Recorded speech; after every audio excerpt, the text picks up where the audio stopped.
The man entering the jail cell is a professional thief, typical of thousands of his kind. He has devoted years of what might have been a productive and useful life to the development of his skill as a shoplifter. He's made the grade.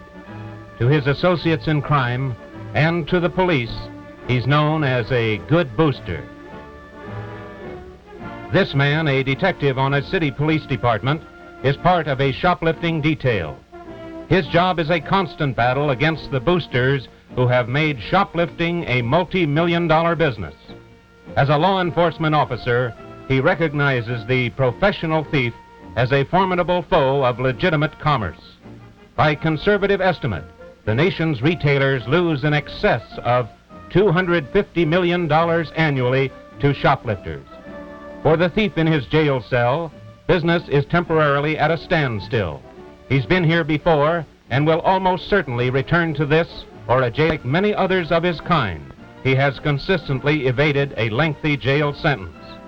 After short terms of imprisonment, he's back on the street again, up to his old tricks. The loot on the table was gathered by this professional shoplifter during a few hours' tour of business houses in an average city. On this trip, he chose appliances. It might have been something different tomorrow. Some of his victims will be unaware of their losses until notified by police. Here's where the booster plies his trade, employing a wide variety of techniques to avoid detection. While he may select a store for items which are easily fenced or sold for a quick profit, he'll strike wherever an opportunity presents itself.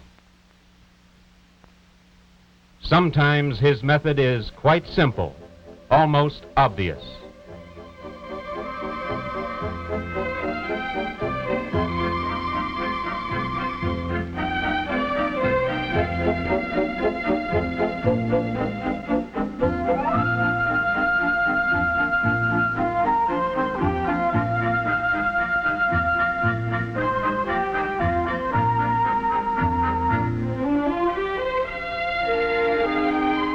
The female of the species has the protective coloring of a typical woman shopper. Without a purse when she entered the store, she selects a purse and removes the tag while the clerk is occupied with a paying customer. A few personal articles from her own pockets give the purse a new owner.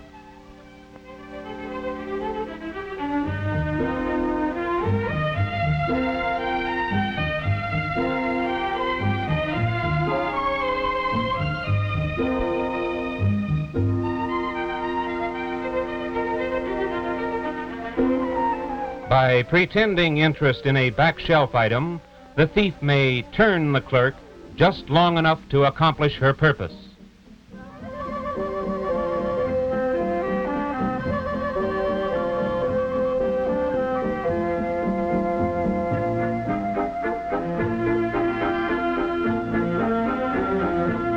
In most stores, shoppers are encouraged to look over the merchandise. But when the booster is left to browse unattended, there'll be empty hangers in the clothes racks.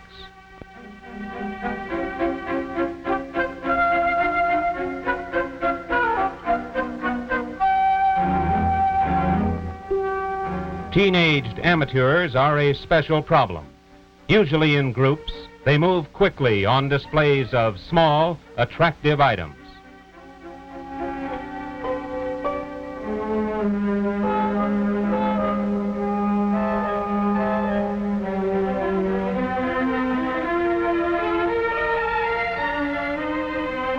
The professional booster works efficiently and with considerable poise from the moment she enters the store.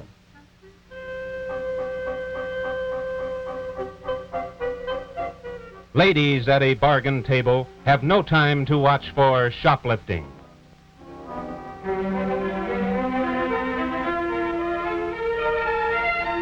To store personnel and customers, she's just part of the crowd. But the bird's eye view tells another story.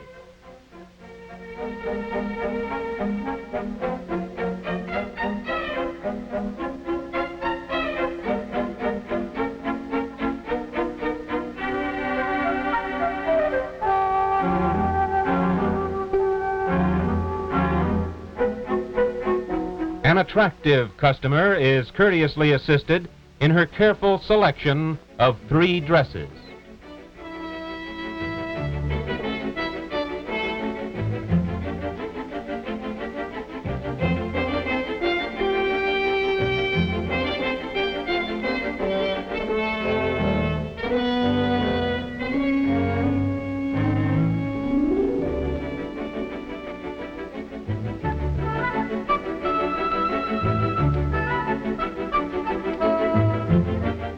The dress of her choice goes under her own.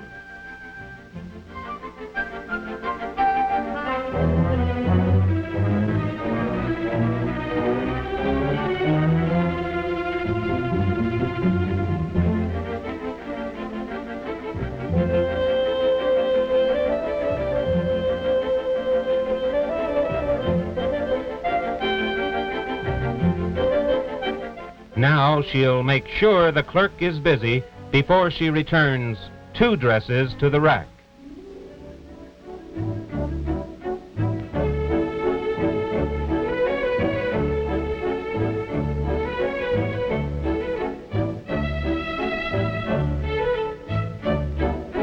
Thieves are always eager to capitalize on the negligence of others.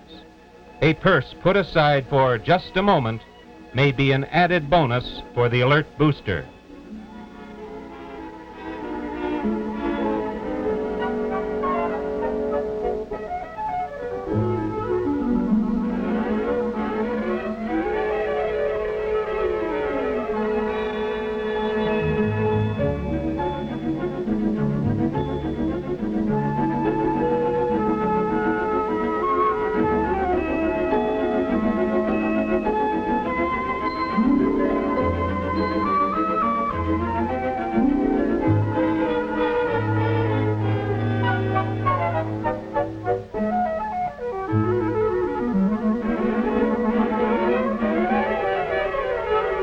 Here's an invitation to any thief.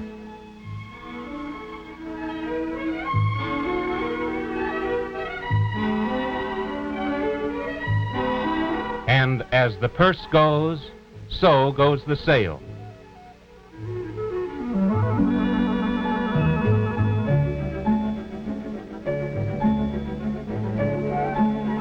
When it's worn by a professional shoplifter, a full skirt may cover a lot more than you think. Bloomers under the skirt hold a lot of merchandise.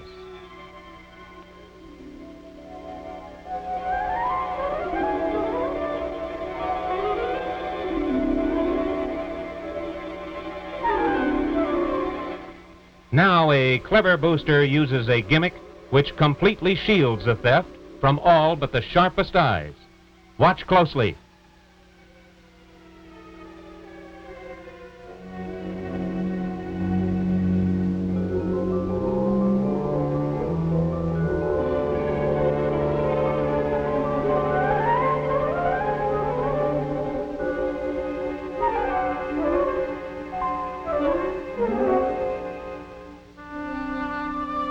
Here's how it was done.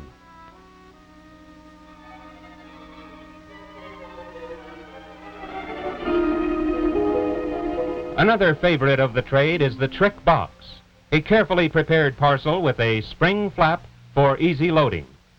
It looks like just another package when carried by the booster.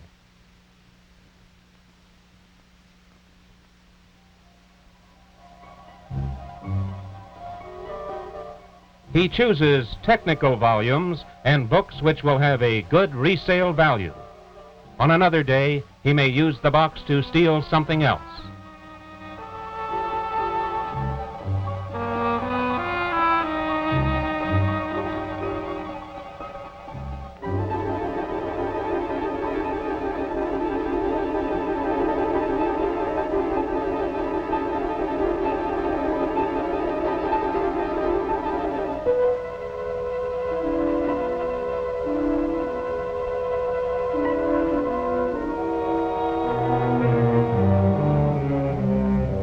Designed to attract the legitimate customer, the counter display also attracts the booster.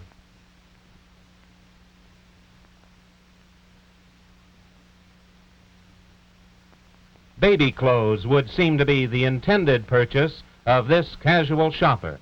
But again, appearances are deceiving.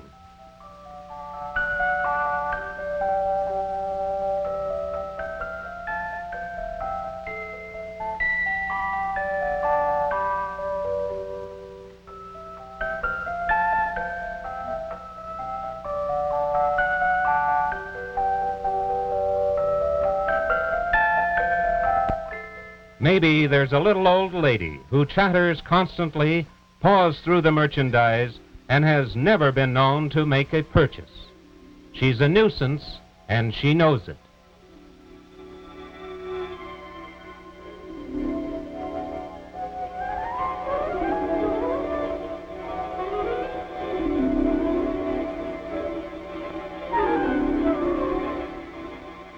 The point is, you may not know a booster when you see one.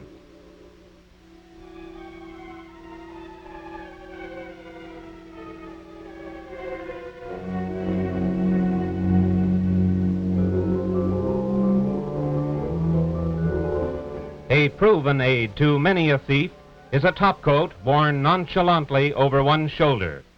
Among those who consider shoplifting the most lucrative of all crimes, the most consistent moneymaker is the drug addict, whose habit may cost him more than $100 a day.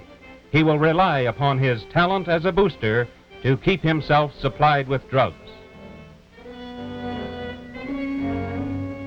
While looking over a tray of expensive rings, the thief has a cheap ring hidden in one hand.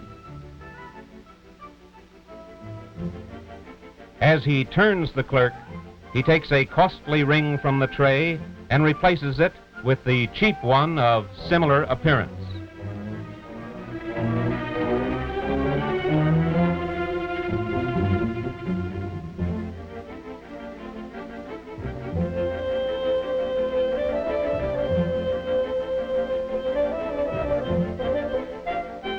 Later, he will bargain with an unsuspecting buyer for a handsome profit on the stolen ring.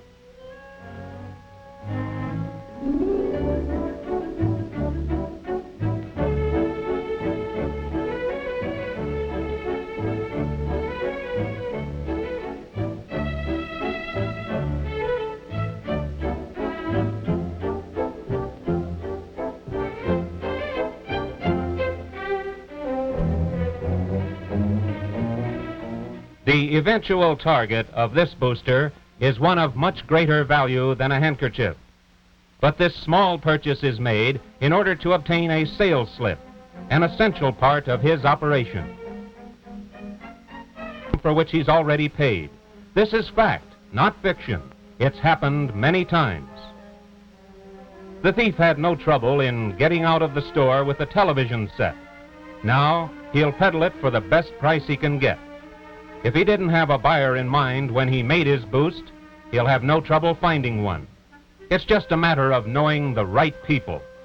For a share in the profit, his connection will provide a customer who will ask no questions.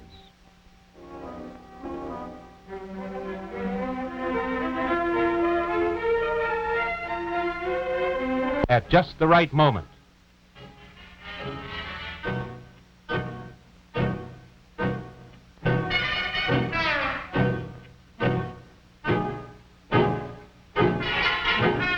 Somewhere in the thousands who cross the store's threshold, there's a professional thief. Perhaps she is separated from her accomplice, trying something on her own.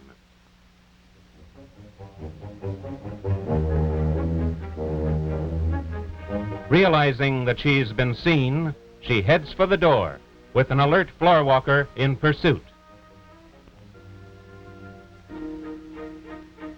But the thief has planned for just such an emergency and pauses at a counter where her accomplice is waiting.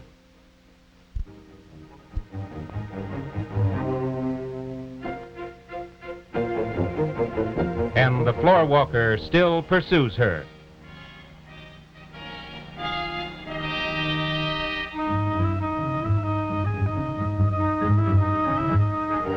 Shoplifting teams work with precision. While a charming booster looks over a few sweaters, An accomplice waits for her signal.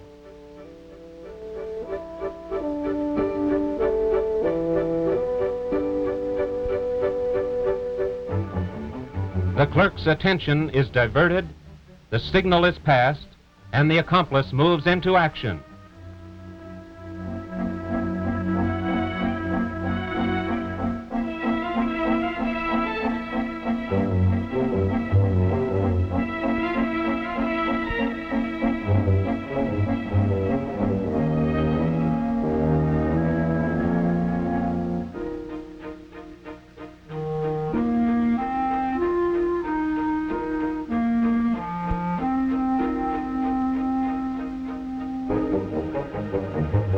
Another team may use a man to engage a clerk, then lead him away from the scene so that his partner may move in.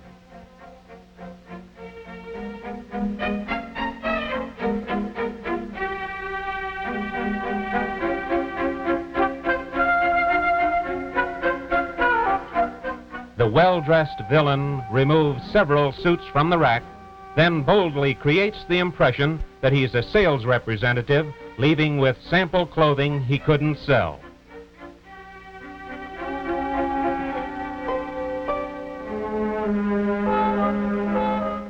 And here come the creeps. 3 men enter the store and take different routes to attract clerks in the intended area of operation. The 4th partner in crime lags behind to make sure that his confederates are doing their job.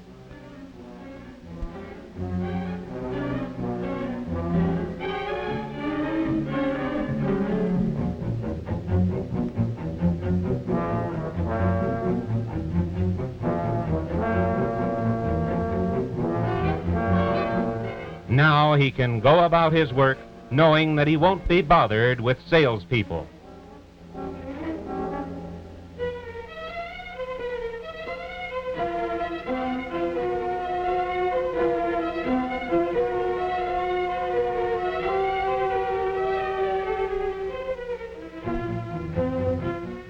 Later, the team will meet to share the loot.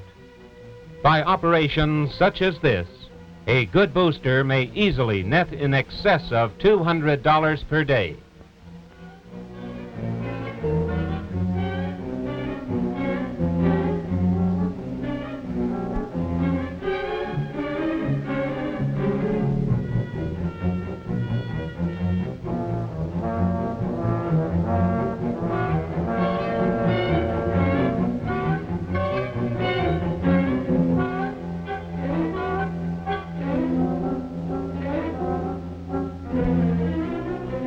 For many who are jailed for criminal offenses, release from custody means the beginning of a new way of life. In the case of the professional thief, however, the brief jail terms which interrupt his career seldom cause him to seek legitimate employment.